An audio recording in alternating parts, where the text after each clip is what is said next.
everybody. First and foremost, I apologize for the audio in the last video. I'm kind of cheap, and that was a dollar store set of headphones. And I was a little loud and a lot angry, and the mic was holding on for dear life apparently. So hopefully this is a much better set. Today we are talking about all late and wrong because I have a time trying to get a video recorded at this point in the game. The big bad mean judge that made a 15-year-old girl take a blood transfusion. And I'm okay with that. Let's leave the doctrine part aside for a minute.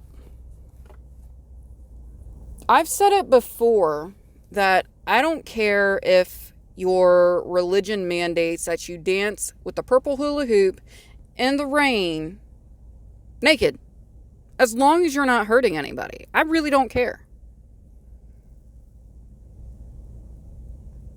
But you don't have the right to choose whether your child lives or dies.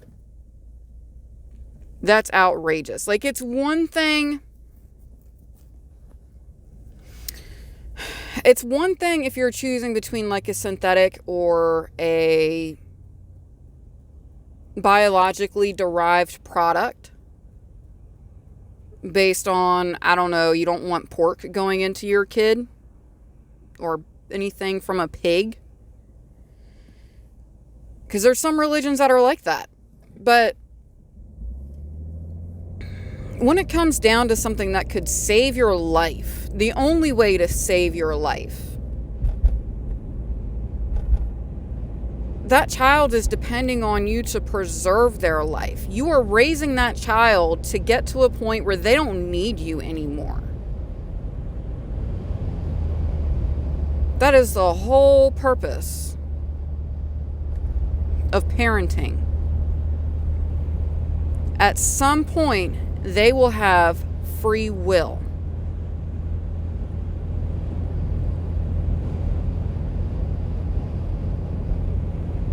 And regardless of your religion,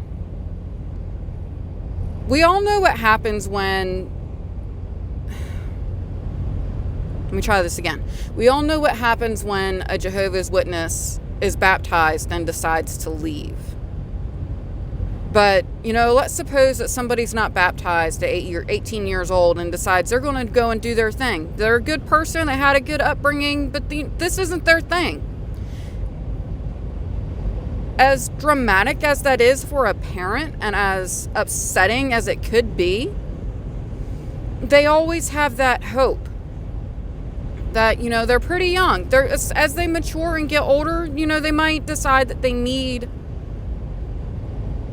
some kind of religious guidance in their life and they're going to come back. You always have that. As upsetting as it is, you always have that. But when you lose a child, that's forever. That is forever. That is a trauma you're going to have to deal with until the day that you die, and I hope you never wake up if you make that sacrifice.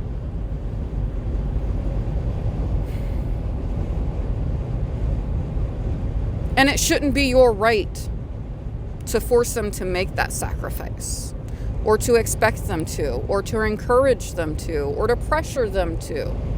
Children are easily groomed and manipulated and lied to and told things that are completely out of this world and bizarre.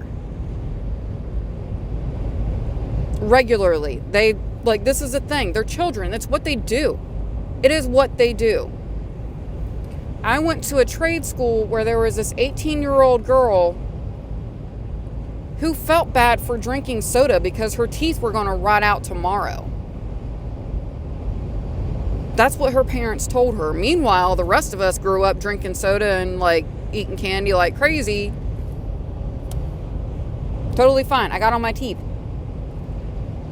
She was convinced because she had a soda almost every day so far that week at school, her teeth were going to fall out tomorrow. 18 years old.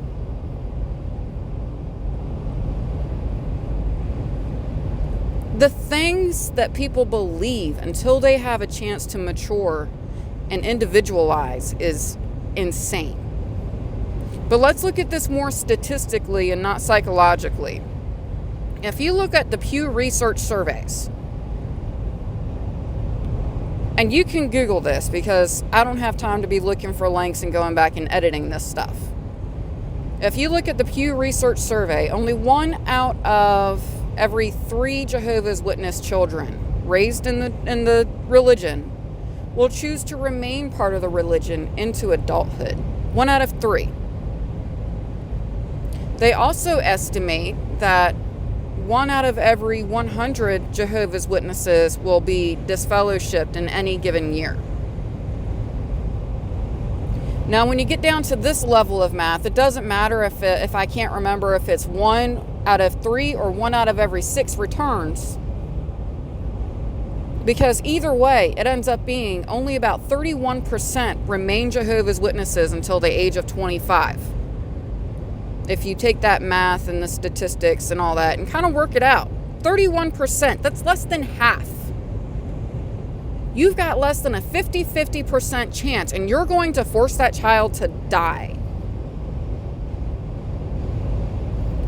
I feel like these judges and doctors should step in every single time.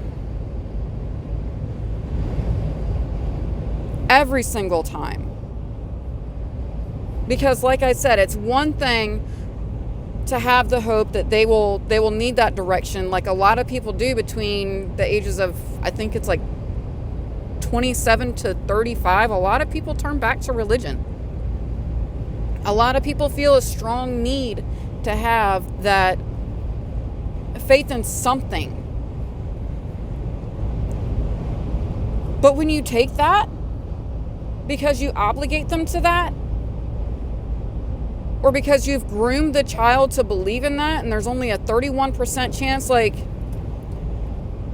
no matter what, like, we can sit there and look at the fact that the average age of baptism for a Jehovah's Witness is about 12 or 14 years old. The chick in particular that had sickle cell anemia was baptized, I think, at 14 years old, so that makes sense. Now we sit there and look at that, and we have the fact that they aren't totally mature. They aren't capable of making these decisions. So whether she wanted to or not, there's still probably less than a 50% chance that she will remain a Jehovah's Witness until the age of 25.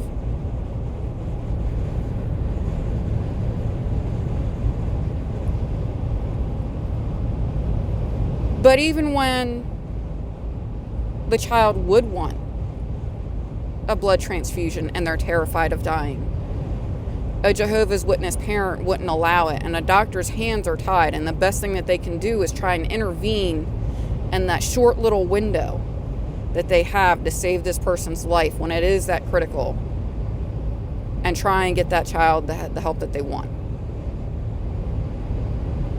I even asked my dad at one point, because I wasn't baptized at 16, if I wanted a blood transfusion to save my life, if I got in a car accident or something, if he'd allow me to get it. And he said no. I'm like, I don't understand. I'm not baptized. He's like, well, it's the age of consent thing, and I'm the head of the household. First off, you don't own me. Your job is to bring me to a point that I don't need you. Not to force me to die for a religion that there's a very slim chance that I'm going to be in.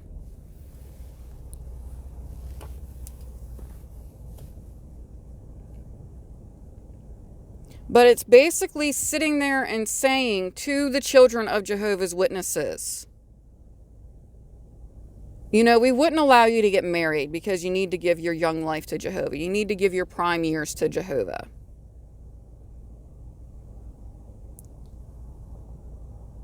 And we wouldn't allow you to take a blood transfusion because I own you and I've determined that you're about as valuable as, like, the pet dog that got hit by a car. People apparently care more for their dogs than the Jehovah's Witnesses do their kids at this point. I don't know. But the only choice that you get to make is the choice that I would make for you. So really, you don't have a choice. That's what it is.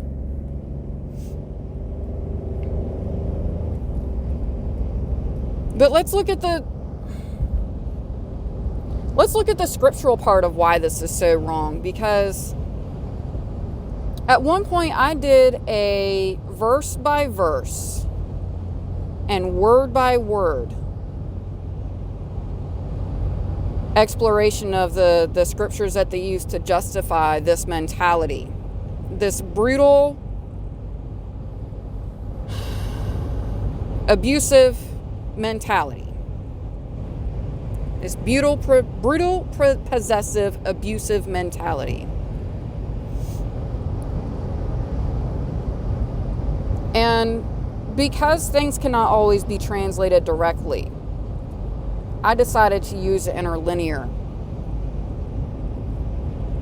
For instance, when I say things that can't be translated directly, in German, you don't say practice makes perfect. You can't say direct translation from practice and then makes and then perfect.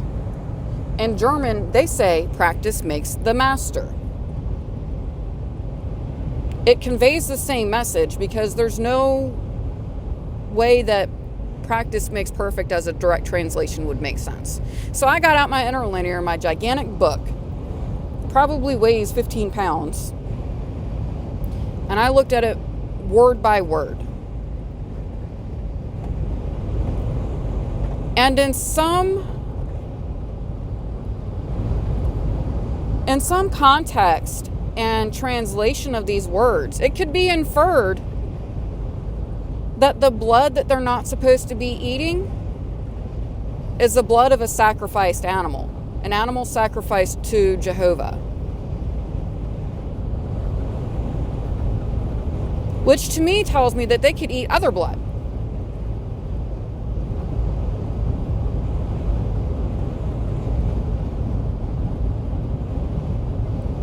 But it's basically, you're not to eat the lifeblood, the life source, the critical component that keeps the blood and the tissue and everything alive. Probably the same reason why you can still eat steak, whether it's medium rare, raw, or like burnt. They don't expect you to be vegan. Because what has kept that animal alive is gone. It's like you can't drown on a humid day, but you can certainly drown in a swimming pool. There's all this water in the air, but you're not going to drown. But you can drown in a swimming pool.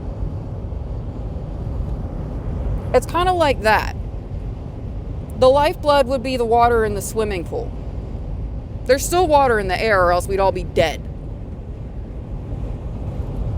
But the stuff that we need to drink and sustain our life is the water in the swimming pool, metaphorically. But they weren't supposed to eat the blood, the life force of a sacrificed animal. It should be poured out and returned to the earth, which makes sense because they also don't tell you that when you have like a period as a woman, not to get too graphic, or when you have surgery, or when you even have like a tooth pulled or a bloody nose, that you need to take all the like suctioned up blood and swabs and things like that and go bury it in the yard. They don't tell you any of that, but they are so dogmatic that they tell you that you have to die. And it doesn't make sense to me. And the last point is, medically, it doesn't make sense because they allow organ transplants and tissue transplants. You're not digesting blood. It's not getting broken down and absorbed into the body and eliminated when you've determined what's useful and what's waste. It's a fluid tissue. It is a fluid tissue. It has a function. It has a lifespan. And eventually it will break down, but it is not digested and broken down by the body as a nutrient source. It is a fluid tissue. Medically, it is a fluid tissue. It is not the same as injecting blood into the body. It has a function, a mechanical function, not a nutritional function. And they allow transplants. I know a JW that has a heart transplant. These people are completely out of their mind. They aren't educated enough, and they're depending on the uneducated state of their members to maintain that control, because they can't back out now. If they do, they have to admit that all these people died for them. They were basically and essentially the sacrifice to the order. And that's all it is. They're asking for human sacrifices. More on that later. Let me know what you think.